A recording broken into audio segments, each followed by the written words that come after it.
एक स्त्री ने एक बगीचा लगाया था, बोलना पड़ेगा।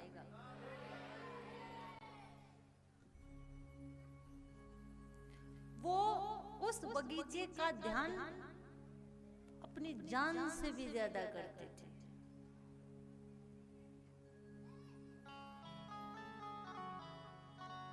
उसका एक ही बेटा था, सुन रहे हो ना आप?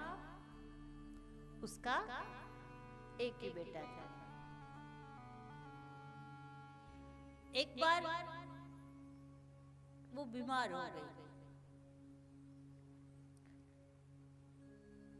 और उसकी हालत इतनी बुरी हो गई कि वो चारपाई से उठ नहीं सकती थी। लेकिन उसे अपनी जान की चिंता नहीं थी, अपने तन की परवाह नहीं थी, अपनी परवाह नहीं थी। उसको परवाह थी तो अपने बगीचे की।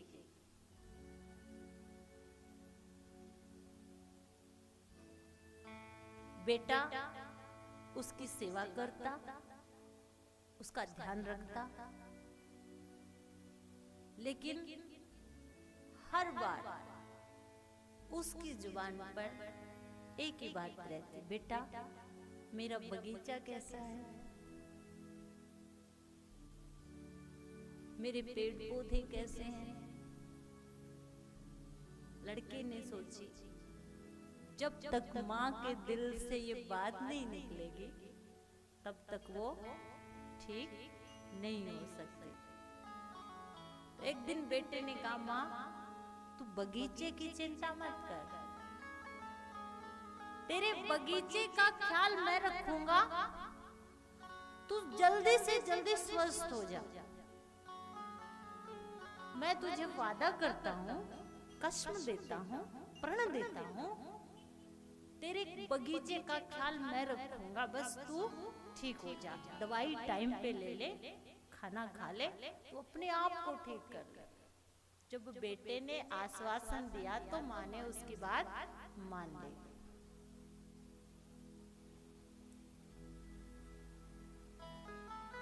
अब माँ जल्दी जल्दी ठीक हो गई और जैसे ही ठीक होकर बगीचे में गई और बगीचे में जाके देखा तो सारे पौधे मुरझा गए थे।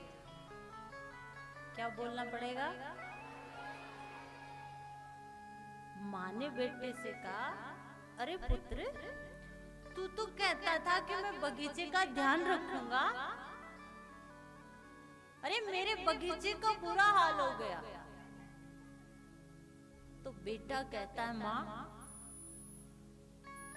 मैंने दिन रात मेहनत की है, ध्यान से सुनो, मैंने एक एक पौधे को चूमा है, प्रेम किया है, एक एक पौधे का मैंने जाकर हालचाल पूछा है, एक एक पौधे की पत्ती को मैंने पानी दिया है,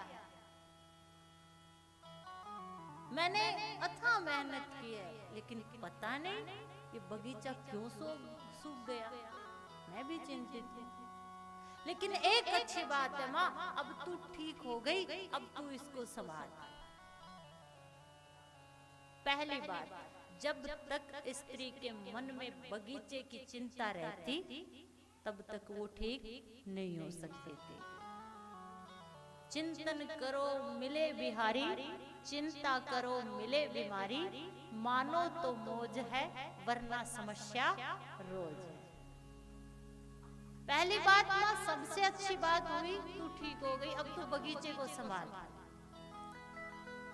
हाँ माँ, एक बात जरूर, मैंने मेहनत जरूर की है, ध्यान देना आप यहाँ पे, ध्यान देना। अब मैंने मेहनत की है, अथाह मेहनत की है, एक एक पत्ते को पानी से नहलाया है, एक एक पौधे से मैंने प्यार किया है, और तो और माँ मैंने बैठकर इनसे बातें भी की है, लेकिन पता नहीं क्यों सूख गए।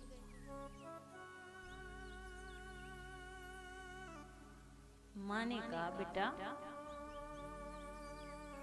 तूने पौधों को पानी उनकी पत्तियों में दिया है, अगर तू पानी पौधों की जड़ में देता तो वो हरा भरा होता। क्या बोलना पड़ेगा? जोर से बोलना पड़ेगा। कथाएं भी होती हैं, कथाएं भी सुनते हैं, आप जो कहते हो वो भी मानते हैं, लेकिन दिमाग ने मानी है, दिल ने मानी है, जड़ हमारी नाभि में है। बोलना पड़ेगा वाला। रात को सोते समय ध्यान देना, कुछ देर दिमाग में बातें चलेंगी, उसके बाद जो दिल में हो वो याद आएगा, लेकिन संपूर्ण नींद जब आपको आएगी आप नाभि पे स्थित हो जाओगे। परमात्मा और जो नाभि में स्थित होते हैं उन्हीं के जीवन में शांति होती है, और जिनके जीवन में शांति होती है वास्तव में वही उसी की जिंदगी होती है। अब आप देख लेना, यहाँ से अपने आप को सींचते हो, यहाँ से कथा को सुनते हो, यहाँ से सुनते हो, या जहाँ वो परमात्मा स्थित है तो वहां पर स्थित होते हो। तो परमात्मा कोई पुरुष नहीं है, परमात्मा कोई शक्ति नहीं है, परमात्मा तो समग्र भाव है। परमात्मा हम सब पूरी सृष्टि में संयुक्त है। इस समग्रता का नाम ही परमात्मा है, क्योंकि हम सब एक दूसरे से जुड़े हुए हैं। बोलना पड़ेगा। आपकी इच्छा होती है हर वर्ष साध्वी जी आए कथा सुनाने, क्या बोलना पड़ेगा? अब देखिए, व्यासपीठ लगाई गई है, अगर कथा कहने वाला ना हो, बैठने वाले हो केवल, तो भी काम बात नहीं बन सकती। और कथा कहने वाला हो और कोई सुनने वाला ना हो तो भी बात।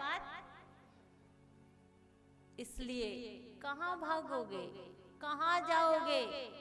जो संसार को छोड़कर जंगलों में चले गए, पुनः कहती हूँ, इस समग्रता का नाम ही परमात्मा है। हम एक दूसरे से जुड़े हुए हैं, चांद तारे जुड़े हुए हैं, गगन धरती जुड़े हुए हैं, सूर्य चंद्रमा जुड़े हुए हैं, सूरज धरती से जुड़ा है, धरती से हवा जुड़ी है, हवा हमसे जुड़ी है, हम अपनी सांस के माध्यम से जो कार्बन डाइऑक्साइड छोड़ते हैं, आजकल कहते हैं ना, सभी कहते हैं पेड़ है तो जीवन है, वृक्ष लगाओ, लेकिन वृक्ष जो ऑक्सीजन छोड़ते हैं वो हमारे काम आती है, और हम जो कार्बन डाइऑक्साइड छोड़ते हैं वो वृक्षों का भोजन है। इसलिए वृक्ष हमसे जीते हैं और हम वृक्षों से जीते हैं। हम एक दूसरे से जुड़े हुए हैं। आप जिस स्थान पर बैठे हो, जिस गौशाला में बैठे हो, यहाँ एक अलग ही शांति मिलती है। वृक्ष के पास जाओगे आपको हरे भरे वृक्ष के पास शांति मिलती है। क्यों? क्योंकि उसमें संपूर्ण मात्रा में वो ऑक्सीजन छोड़ते हैं। गाय माँ सबसे ज्यादा ऑक्सीजन छोड़ती है। इसलिए इसकी सेवा करके आपकी मनोकामनाएं पूर्ण होती हैं और आपकी सेवा से इनका लालन पालन होता है। इसलिए पुनः कहती हूँ, हम सब एक दूसरे से जुड़े हुए हैं। आपने आज कोई फल खाया है, ध्यान से सुनिएगा, कोई फल खाया है, कोई फल खाइए, कोई भोजन करिए, कोई कुछ भी खाइए, लेकिन उसको एक दिन मिट्टी हो जाना है। शाम को खाया, सुबह आई बात समझ में? हम मिट्टी खाते हैं। एक मिनट सोचिए, जो बात मैं आपको कह रही हूँ, आप चाहे फल खाइए, चाहे रोटी खाइए, चाहे कुछ भी खाइए, शाम को खाओगे तो सुबह वो मिट्टी हो जाएगा। मरने के बाद जब इंसान को दबाया जाता है तो उसका शरीर मिट्टी हो जाता है। उसी मिट्टी में वृक्ष पैदा होते हैं, उन्हीं वृक्षों के फल लगते हैं और उन्हीं फलों को हम खाते हैं। हम मिट्टी खाते हैं, हम मिट्टी हैं, हम मिट्टी से पैदा हुए और एक दिन मिट्टी में ही मिल जाते हैं। इसलिए हम सब एक दूसरे से जुड़े हुए, ये जुड़ना ही परमात्मा है, ये हमारा मिलना ही परमात्मा है। यहाँ हर कोई एक दूसरे से जुड़ा हुआ है। कोई महात्मा बुद्ध भी अगर वो घर बार छोड़कर जंगल में गए, वो कहें कि हम अकेले हैं, तो कोई अकेला नहीं हो सकता। क्यों? वहां पर भी वृक्ष थे, वहां पर भी खाने के लिए उनको फल चाहिए थे, उनको सूरज देख रहा था, चंद्रमा देख रहा था। इसलिए परमात्मा कोई पुरुष नहीं है, परमात्मा कोई शक्ति नहीं है, परमात्मा तो इस संसार को जो संयुक्त, इस संयुक्तता का नाम ही परमात्मा है। क्या बोलना पड़ेगा?